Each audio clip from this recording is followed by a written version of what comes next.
آپ دیکھ رہے ہیں ایون مشاہرہ میڈیا پر۔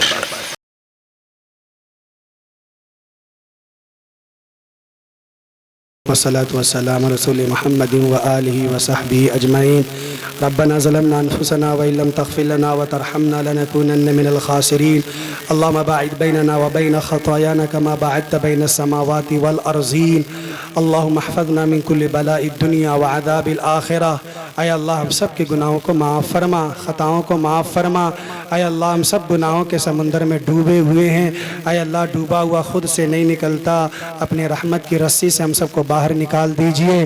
اے اللہ ہمارے دلوں کی بے چینی کا خاتمہ فرما دیجئے۔ اے اللہ سکون قلب عطا فرمائیے، رزق حلال عطا فرمائیے، رزق حرام سے ہم سب کی حفاظت فرمائیے۔ اے اللہ بری صفات سے ہماری نوجوانوں کی حفاظت فرما، مردوں کی حفاظت فرما، عورتوں کی حفاظت فرما۔ اے اللہ جو بیمار ہیں انہیں شفا عطا فرما، جو مقروض ہیں بار قرض سے سبکدوش فرما۔ اے اللہ جو جیل کی سلاخوں میں ہیں انہیں جیل کی سلاخوں سے آزادی عطا فرما۔ اے اللہ اسلام پر مر مٹنے والا بنا۔ اے اللہ ہماری مائیں بہنیں جو آج غیروں کے دام میں پھنستی ہوئی جا رہی ہیں، اے اللہ ان کو ہوش کے ناخن لینے کی توفیق عطا فرما۔ اے اللہ مردوں کو غیرت عطا فرما، عورتوں کو حیا عطا فرما۔ اے اللہ رونے والی آنکھ عطا فرما۔ اے اللہ رونے والی آنکھ عطا فرما۔ اے اللہ ڈرنے والا، تجھ سے ڈرنے والا دل عطا فرما۔ اے اللہ مسجدوں کو آباد کرنے کی توفیق عطا فرما۔ اے اللہ ہم بڑے نکمے ہو گئے، باغی ہو گئے، غیر قومیں ہمارے اوپر مسلط ہو گئیں۔ رب آپ سے کرم فرما دے، اے اللہ کرم فرما دے۔ اے اللہ مجرم ہیں، ہم خاطی ہیں، ہم پاپی ہیں۔ اے اللہ اپنے جرموں کا اقرار کرتے ہیں، اعتراف کرتے ہیں۔ اے اللہ پوری امت کی طرف سے اپنے گناہوں کی مغفرت کی بھیک چاہتے ہیں۔ اے اللہ معاف فرما دے، اے اللہ معاف فرما دے، اے اللہ معاف فرما دے، اے اللہ معاف فرما دے۔ اے اللہ مسجد اقصی کی حفاظت کرنے والوں کو قبول فرما۔ اے اللہ حرمین طیبین کو قبول فرما۔ اے اللہ دارالعلوم دیوبند کی حفاظت فرما، ندوۃ العلماء کی حفاظت فرما۔ اے اللہ مدرسہ اسلامیہ بڑے پور کو قبول فرما، ان کے ناظم صاحب کو، اے اللہ ان کے بہی خواہوں کو، تمام خدام کو، اے اللہ گاؤں کے تمام باشندوں کو، مرد کو، عورت کو، آنے والے علماء کو، عامت المسلمین کو، ہماری ماں بہنوں کی مغفرت فرما دے۔ اے اللہ مغفرت فرما دے، تمام گناہوں کو ڈیلیٹ فرما دیجئے، تمام گناہوں کو ختم فرما دیجئے۔ اے اللہ ہمارے گناہوں کو نیکیوں سے مبدل فرما دیجئے۔ اے اللہ قبر کے عذاب سے بچا لیجئے، محشر کے عذاب سے بچا لیجئے۔ اے اللہ ہمارے تمام گناہوں صغیرہ اور کبیرہ سے حفاظت فرمائیے۔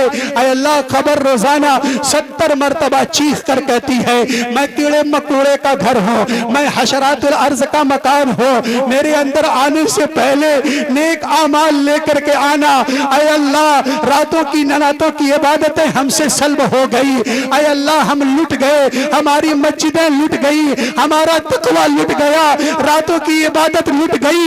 اے اللہ لٹا ہوا قافلہ آپ کے سامنے بھیک مانگتا ہے۔ اے اللہ لٹے ہوئے قافلے پر لوگ رحم کھا جاتے ہیں، لٹے ہوئے قافلے کو لوگ کچھ پیسے دے دیتے ہیں، کچھ زیادہ راہ کا انتظام کر دیتے ہیں۔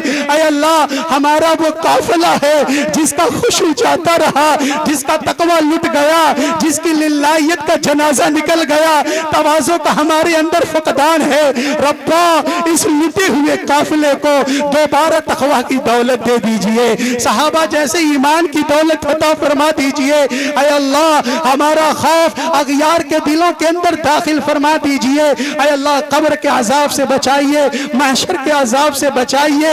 اے اللہ بہت سے لوگ دوائیوں کے سہارے زندگی گزارتے ہیں، اے اللہ انہیں اسپتالوں سے شفا یاب ہو کر گھر واپس آنے کی توفیق عطا فرما دے۔ اے اللہ محشر کے عذاب سے بچا لے۔ اے اللہ حوض کوثر پر نبی کوثر کے دست کوثر سے جام کوثر پینے کی توفیق عطا فرما دے۔ اے اللہ جہنم اور اس کی سخت عذاب سے حفاظت فرما۔ اے اللہ جنت الفردوس میں ہم سب کا داخلہ مرحمت فرما۔ اے اللہ ایک بار پھر اس بات کی بھیک مانگتے ہیں، اے اللہ ہم تمام لوگوں کی مغفرت فرما دے، اور اس اجلاس کے انعقاد کرنے میں جن لوگوں نے جس طریقے سے بھی تعاون پیش کیا ہے، اے اللہ ہر ایک کے تعاون کو قبول فرما، ناظم صاحب کو بھی قبول فرما، اے اللہ تقریر کرنے والے علماء کو قبول فرما، اسٹیج پر بیٹھے ہوئے موقر علماء کرام کا ایمان پر خاتمہ فرما، اور یہاں پر جو نوجوان بیٹھے ہوئے ہیں ان کے دلوں کے اندر انقلابی مادہ پیدا فرما، ہماری ماؤں بہنوں کو گھروں کی اصلاح کرنے کی توفیق عطا فرما۔ اے اللہ ہماری ان مختصر سی دعا کو امام الانبیاء حضرت محمد صلی اللہ علیہ وسلم کے صدقے طفیل قبول و منظور فرما۔ ربنا تقبل منا انك انت السميع العليم وتب علينا انك انت التواب الرحيم۔ سبحان ربك رب العزة عما يصفون وسلام على المرسلين والحمد لله رب العالمين۔